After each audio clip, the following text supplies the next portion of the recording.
Master, నా మనసు ఎప్పుడూ చెడు ఆలోచనలతో నిండిపోయి ఉంది. ఆ చెడు ఆలోచనల ప్రవాహం నాకు చాలా ఇబ్బందిగా ఉంది. దయచేసి నా మనసులో అనవసరమైన ఆలోచనలను ఆపడానికి నాకు సహాయం చేయండి. మాస్టర్ అతనికి మరొక భిక్షువు ధరించే దుస్తులను ఇచ్చి, ఆ భిక్షువు జీవనశైలిని బాగా పరిశీలించు, అక్కడ నీ సమస్యకు సమాధానం దొరుకుతుంది అని చెప్పాడు. ఆ మనిషి ఆ భిక్షువు వద్దకు వెళ్లి, స్వామీజీ, నా మనసు ఎప్పుడు చెడు ఆలోచనలతో నిండిపోయి ఉంటుంది. నా మాస్టర్ మీ దగ్గర ఉండి మీ రోజువారీ జీవనశైలిని నేర్చుకోమన్నాడు అని చెప్పాడు. భిక్షువు అంగీకరించి అతనిని తన ఆశ్రమంలో ఉండనిచ్చాడు. ఆ మనిషి కూడా భిక్షువు దగ్గరే ఉండసాగాడు.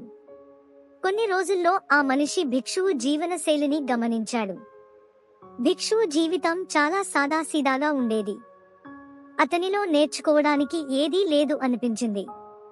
ఆ భిక్షువు పిల్లవాడి నిర్దోషితనల్లా నిర్దోషిగా కనిపించాడు. కాని అతని దైనందిన జీవితంలో ఒక విషయం మాత్రమే ఆ మనిషికి అర్థం కాలేదు. భిక్షువు ప్రతిరోజు రాత్రి తన వంటపాత్రలన్నీ శుభ్రం చేసి మళ్లీ ఉదయం శుభ్రం చేసేవాడు. ఒకరోజు ఆ మనిషి ఆగలేక భిక్షువును అడిగాడు, స్వామీజీ, మీరు రాత్రి శుభ్రం చేసిన పాత్రలను మళ్లీ ఉదయాన్నే శుభ్రం చేస్తారు. దానికి ఏమిటి కారణం? భిక్షువు చిరునవ్వుతో అతని ముఖాన్ని చూశాడు. మిత్రమా, ఇదే నీ మాస్టర్ అడిగిన ప్రశ్నకు సమాధానం అని చెప్పాడు. నేను పాత్రలు రాత్రిపూట శుభ్రం చేస్తాను.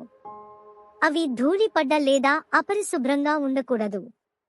కానీ రాత్రివేళ కొన్ని ధూళి గాలిలో పడినట్టుగా అవి ఉదయాన్నే మళ్లీ స్వచ్ఛంగా ఉండాలంటే మరోసారి శుభ్రం చేయాలి. నీ సమస్య కూడా ఇలాంటిదే. నీ మనసు వేలాది ఆలోచనలతో నిండి ఉంటుంది. కాబట్టి ప్రతిరోజు రాత్రి నీ మనసును శుభ్రం చేయి. ఉదయాన్నే మళ్లీ ధ్యానం ద్వారా దాన్ని కడిగి పరిశుభ్రం చేసుకో.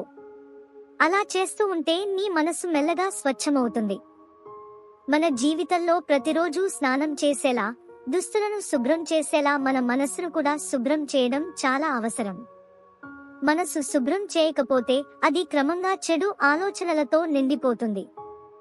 రాత్రిపూట భిక్షువు పాత్రలు శుభ్రం చేసినట్టే రాత్రి పడుకోబోయే ముందు కొన్ని నిమిషాలు ధ్యానం చేయాలి. ఉదయం లేవగానే మళ్లీ ధ్యానం చేయడం ద్వారా మనసు శుభ్రం చేయాలి. రాత్రి పడుకునే ముందు మనసులో ఉండే ఆలోచనలు ఉదయం లేవగానే అదే ఆలోచనలుగా మొదలవుతాయి. కాబట్టి రాత్రి మరియు ఉదయం మనం చేసే పనులు మనపై ప్రభావం చూపుతాయి. రాత్రి పడుకోబోయే ముందు కొన్ని నిమిషాలు ధ్యానం చేస్తే ఉదయాన్నే లేవగానే ధ్యానం చేయడానికి పెద్దగా శ్రమ పడక్కర్లేదు. అది సహజంగానే జరిగిపోతుంది. ఇది సాధారణమైన పని అనిపించవచ్చు, కానీ దీని ఫలితాలు అద్భుతమైనవి. మన రోజువారీ జీవితంలో ఈ చిన్న అలవాటు మన చెడు ఆలోచనలను తగ్గించడంలో చాలా సహాయకారిగా ఉంటుంది. ఇది పద్ధతిగా చేస్తే మనసు శాంతి పొందుతుంది. మనం ఆనందమైన జీవితాన్ని గడుపుతాము. ఈ కథ మన జీవితంలో ధ్యానం యొక్క ప్రాముఖ్యతను గుర్తు చేస్తుంది. చాలా చిన్నవిగా అనిపించే పనులు కూడా విశేషమైన మార్పులను తీసుకురాగలవు. మనసు శుభ్రంగా ఉంచడం, ధ్యానం చేయడం ద్వారా మన జీవితం శాంతిమయంగా మారుతుంది.